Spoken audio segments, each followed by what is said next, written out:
रात के समय देव शक्तियों के बारे में सोचता रहता है। इन शक्तियों का रहस्य क्या है? ये मुझे क्यों दी गई है? क्या मैं इन्हें संभाल पाऊंगा? और आखिर वो साधु थे कौन जिन्होंने मुझे अपनी त्रिशूल दी थी? अरे यार, एक तो ये बातें समझ नहीं आ रही और ना ही नींद आ रही है। मैं पागल हो जाऊंगा। अगले दिन सुबह स्कूल के मैदान में बच्चे क्रिकेट खेल रहे होते हैं। तभी गोलू देव को खींचकर एक तरफ ले जाता है। देव, अब तो तुम सुपर हीरो हो, सबको उड़कर दिखा दो। गोलू, ये सब इतना आसान नहीं है जितना तुम सोच रहे हो। आसमान से गिरा तो हड्डियां टूट जाएगी। गोलू सही कह रहा है देव। गोलू या और बच्चों को दिखाने के लिए नहीं, लेकिन तुम्हें अपनी शक्तियों का पता होना चाहिए। देव के चेहरे पर टेंशन और डर साफ दिख रहा होता है। देव आसमान की तरफ हाथ उठाता है और बोलता है, वज्रबल प्रकट हो। बिजली की चमक, तेज हवाएं और देव अचानक वज्रवीर में बदल जाता है। आंखों में चमक, शरीर ऊर्जा से भरा हुआ वज्रवीर आसमान में उड़ने लग जाता है। गोलू और रिया हैरानी से उसको उड़ता देख रहे हैं। ये तो सच में उड़ रहा है। लेकिन अचानक वज्रवीर का संतुलन बिगड़ता है और जमीन पर गिर जाता है। सुपर हीरो की बैटरी खत्म हो गई क्या? देव, ये मजाक नहीं है। अगर तुम्हें उड़ना है तो हिम्मत और ध्यान दोनों चाहिए। तो यह बच्चा उड़ने की कोशिश कर रहा है। इसकी उड़ान और इसको अभी खत्म कर दूंगा। वह दर्जनों ड्रोन की फौज बुलाता है जिसमें से बिजली निकलती है और कहता है, जाओ और वज्रवीर के साथ पूरे गांव को तबाह कर दो। गांव का बाजार, लोग सब्जियां खरीद रहे हैं और बच्चे आइसक्रीम खा रहे हैं। अचानक ड्रोन आते हैं और लोगों पर बिजली फेंकने लगते हैं। लोग अपनी जान बचाने के लिए इधर उधर भागते हैं और बच्चे डर से छिप जाते हैं।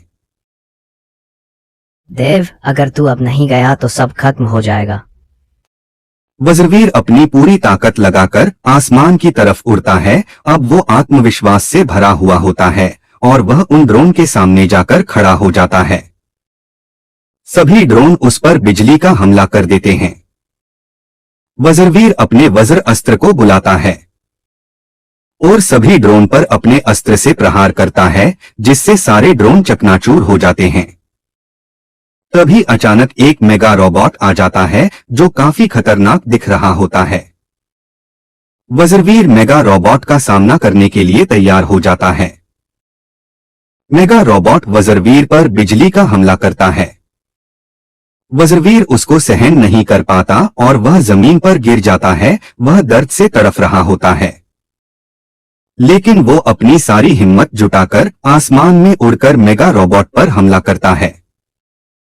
मेगा रोबोट कई बार वज्रवीर के हमले को रोक लेता है, परंतु फिर वज्रवीर मेगा रोबोट के सिर पर अंतिम और शक्तिशाली प्रहार करता है। मेगा रोबोट जमीन पर चकनाचूर होकर गिर जाता है। वहां मौजूद सारी भीड़ वज्रवीर की जय जयकार करने लगते हैं। अरे यार देव, तुमने तो सभी ड्रोन और मेगा रोबोट की छुट्टी कर दी। तुम दोनों ने जो समझाया उसी वजह से मैंने उन सभी को चुटकियों में मसल दिया। इसी बात पर समोसे खाओ सुपर हीरो, इनसे तुम्हारे अंदर और ज्यादा ताकत आएगी। हाँ यार, उनसे लड़के तो मुझे भूख ही लग गई। दूसरी तरफ वज्रवीर की जीत से कालनेत्र बहुत ज्यादा गुस्सा होता है और वह अपनी शक्तिशाली काली परछाई को बुलाता है। आज तो तुम बच गए वज्रवीर, लेकिन जल्द ही काल छाया तुम्हें खत्म कर देगी। आगे की कहानी देखें तीसरे एपिसोड में। अगर आपको कहानी पसंद आई हो तो लाइक और सब्सक्राइब करें और अपने दोस्तों के साथ शेयर भी करें। कहानी का कौन सा हिस्सा पसंद आया कमेंट करके जरूर बताना। आंधी सा तूफान है, बिजली सा जान है, नाम सुनते ही दुश्मन कांपे, वो वीर वज्रवीर है। सच्चाई